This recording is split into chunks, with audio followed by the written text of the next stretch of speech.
We just need to record the voice. It came to my mind when you're talking about a relationship with God. Number one, what are we relating to? How would you find this to relate to? And does the word a relationship with God imply a separation to begin with? If you're relating to God as it's me and the other, I have some confusion about that. Do you get me? No worries. Yes, I do. I do get you. Firstly, God is an entity.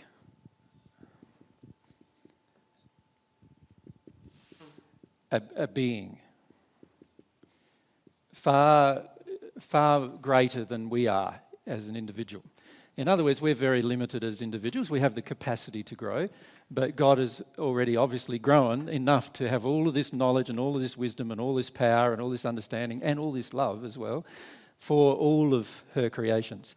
And as an entity, she has personality. She has attributes, qualities, characteristics that we can define. Now, today I'm not going to go so much into that, but what I want to do firstly is present the concept that God is the entity and we are an entity.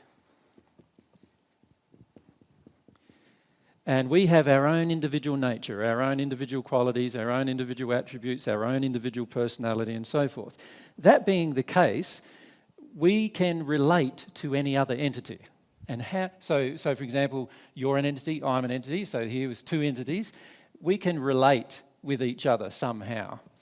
Now, if our relating together is based upon fear and dishonesty and a lot of other attributes like that, then obviously our relationship is going to be very poor. We're going to probably not want to be in each other's life very much.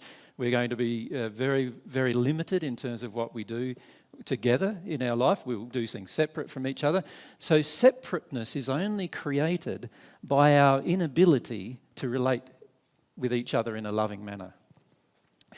And it's exactly the same with our relationship with God, I believe, in that separateness is only created by our own inability to relate to God in a loving manner.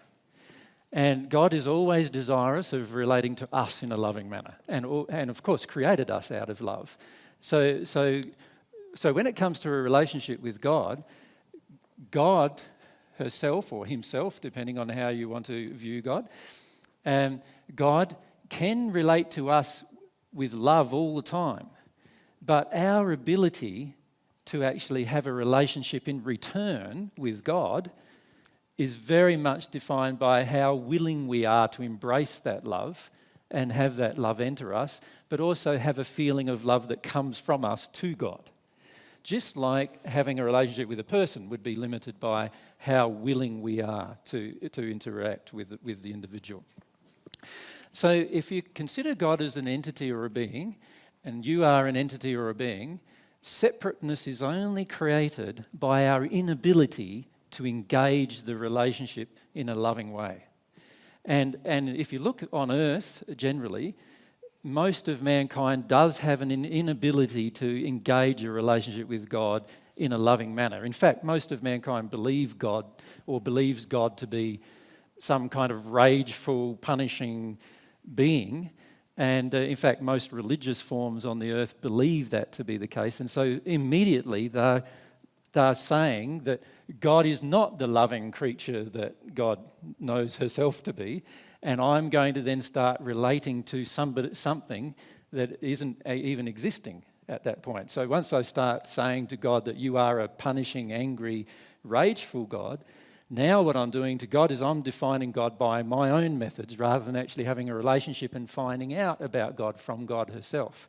So in a human relationship, if I came along and told you everything about yourself that I believed you were, without actually relating with you and finding out who you are through the relationship, then that'd be a pretty arrogant stance, wouldn't it? Like we'd never be able to have a very good relationship. And it's really the same with most people's relationship with God. They basically finish up telling God what God is and then believing and creating a whole form of worship of that being based around what they believe God to be. So what I'm suggesting instead is that we are an entity, God is an entity. We have separate attributes and characteristics which we can share. There are certain things, qualities, that we can share, love being the greatest of those qualities, if you like. And what we can do is engage the process of allowing God's love, so what I would call the divine love that comes from the divine, to enter us, and then also having feelings of love of our own, and therefore feelings that we establish towards God, that God then can feel. So I can feel God's love entering me, and I can also feel my love for God and actually feel when God accepts that. And of course, God's going to accept that all the time because God's not injured in love. And so our relationship with God is not dependent upon God. It's actually dependent upon this entity, us, whoever we are. And any separateness we have from God is completely constructed by our own inability to engage that relationship in a loving manner. Does that make sense? So my feelings are more that God is an entity, a being with whom we can have a to and from relationship. In other words, with whom we can feel feelings from and have feelings towards. And whether that actually occurs is completely dependent upon myself and whether I'm willing to engage that relationship in a loving manner. And if I'm not willing to engage that relationship in a loving and truthful manner, in other words, if I'm going to believe things about God that are false, or I'm going to try to push upon God my beliefs about God, then obviously the relationship's not going to be very close. But if I can accept God's definition of God into myself from God through this relationship, then I can have a very, very close bond with God. And in fact, a bond that could grow everlastingly, something that can grow over a long, long period of time and continue to escalate in its value and also in its experience with us. And that's really what I'm pointing towards when I'm talking about a relationship with God. Yeah? Does that explain? Yes, yeah. Yep. I mean, I have problems with the word God. Right? I understand. Because there are so many concepts throwing around that it's almost like it's become a dirty word. It has become a dirty word, in You know Western what I mean? society in particular. And so I find I'm not totally comfortable with that word, that three-letter word. So rather than, instead of take this word as like man's definition of the word, this somehow all-powerful, omnipotent... Well, I mean, I feel that like there's old saying, God made man in his image, right? They reversed it and they said, man has made God in his image. Exactly, yeah. In fact, man has made God even worse than their image in most cases, because most of the time man actually believes that God is even more destructive than they themselves would be. So, they've even made God to be even something worse than the average man. And that concept of God, I feel, is very, very flawed. So instead, perhaps if we can define it a bit better, God being the creator of the universe and therefore the creator of us is the being I'm speaking of, basically who is the source of all life and our existence, and in fact the source of all laws as well, in terms of universal law, not the laws man creates, but rather the laws that are present in nature. And so the creator or source has personality. In other words, it's a person, it's a being that we can connect to and actually feel the nature of through the connection. And that's what I'm talking about when I'm speaking about God. That person is also separate to me in the sense that we are different individuals. I can have a will that is in opposition to God. So in other words, this God has their own will, right? Its own will, and I have my own will, and sometimes I can exercise my will in complete opposite direction to what God would like to see me exercise my will if I was in harmony with love. That being the case, God has her own will and therefore has the ability to do whatever she desires and wishes based on her power and the love that she has. That is irrespective of what I decide to do. So that being the case, when this entity, me, decides to somehow try to develop a relationship with this entity, God, the entity that existed before the universe even existed itself, then then when that occurs, I can somehow enter this relationship where I receive feelings from God, and I can also enter this relationship in a manner where I can feel feelings for God that God then also receives and feels. And that's what I mean by a relationship. Yep.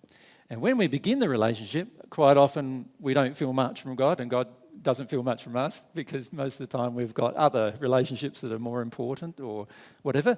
But over a period of time, as we recognise the importance of this relationship, and one of the reasons why we do is understanding the benefits of it, once we develop this relationship further and further, what happens is it obviously grows in terms of the priority of our life, and eventually my feelings are that once you eventually grow in that place, you will eventually get to the point where the relationship with God is more important than anything else. More important than anything else you can do, because you realise that it has an effect on everything you do, and so forth. So that's what I'm talking about when I'm speaking of a relationship with God. I'm not talking about a relationship with the universe, because I feel the universe is God's creation, and therefore I'm having a relationship. When I have a relationship with the universe, I'm having a relationship with the creation of God, not with God itself or herself or himself. So I have the ability to have a relationship with the actual person, the being who created the universe. And a relationship with that being has eternal benefits to my life. And what we want to do is discover what those benefits are. Right? Because it's highly unlikely that if we don't see there's any benefits that we'd ever engage the relationship. It's like if you see potential benefits of having a relationship with a person on earth, then you'll engage the relationship most of the time. You'll want to do things with them and get to know them and get to understand them and have them understand you, and you're open with them and more trusting with them and so forth, because you can see the benefits of doing so. But if there was no benefits to doing so, if there were no benefits from addressing a relationship with an individual, then you wouldn't decide to generally address the relationship most of the time. For most of us, that would be the case. And I'm suggesting the same thing really happens with God. If we don't see the benefits of having a relationship with God, then we have a tendency to have relationships with everyone else other than God until such a time as we see the benefits. Yep. That's a good question.